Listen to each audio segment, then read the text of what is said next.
Erin Sullivan. I'm a certified sommelier. I'm the general manager of Acme Fine Wines in the Napa Valley, and I'm also a very proud member of the Wine Sisterhood.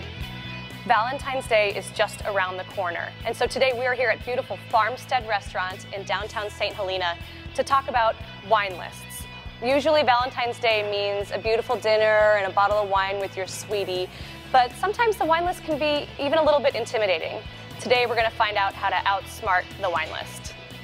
In my former life as a professional sommelier in Manhattan, I was in charge of helping people navigate a wine list and really find the best wines that would pair perfectly with their meal and fit really comfortably within their budget. And I'm going to share some of my secrets with you today. Wine lists are organized in a number of different ways. Traditionally, you might see them comprised of categories like grape varietals or regions of the world.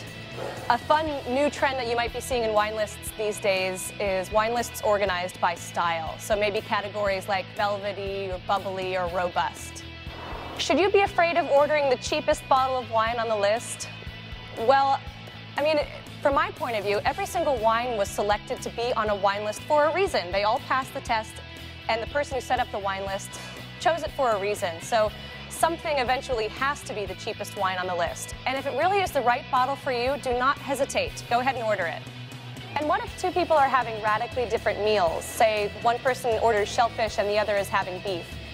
Well, there really are no hard and fast wine pairing rules, and they're broken all of the time. So I like to meet in the middle somewhere and perhaps get a bottle of a lighter style red wine with high acidity that might work with both dishes. Maybe a Pinot Noir or a Beaujolais from France.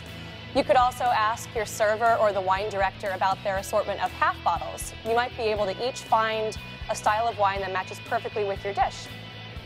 And lots of people, of course, ask about ordering wine by the glass. Now, typically, if you're going to be ordering more than a couple of wines by the glass at a restaurant, I'd steer you towards looking at purchasing by the bottle. It ends up being a much better value. But really, if the restaurant is offering a great by-the-glass option that you know will be just right with your dish, that's exactly what it's there for, so don't hesitate to order a great glass of wine. On special occasions such as Valentine's Day, many restaurants will offer prix-fixe menus with wine-tasting flights to accompany each course of your meal. Give the sommelier a chance to show off their wine pairing skills, and this can be another great way to experience perfect wine and food pairings for a small additional fee.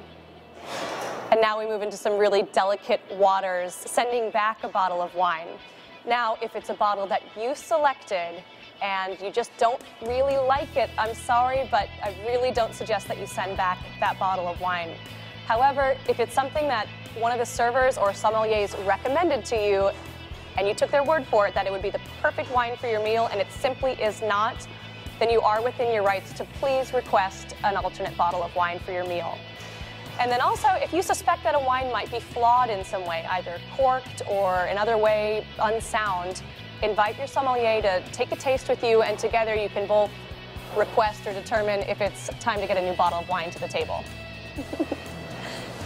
The bottom line is, if you're in a fine dining restaurant, ask the som for help. There are more trained wine professionals in restaurants than ever. And at the end of the day, it's their job to know the wine list, not yours, so don't be afraid to ask for help. Well, that sums up wine lists for today. I hope I've helped shed some light on this somewhat complicated subject, but if you do have any questions, be sure to email me at winesisterhood.com. Cheers!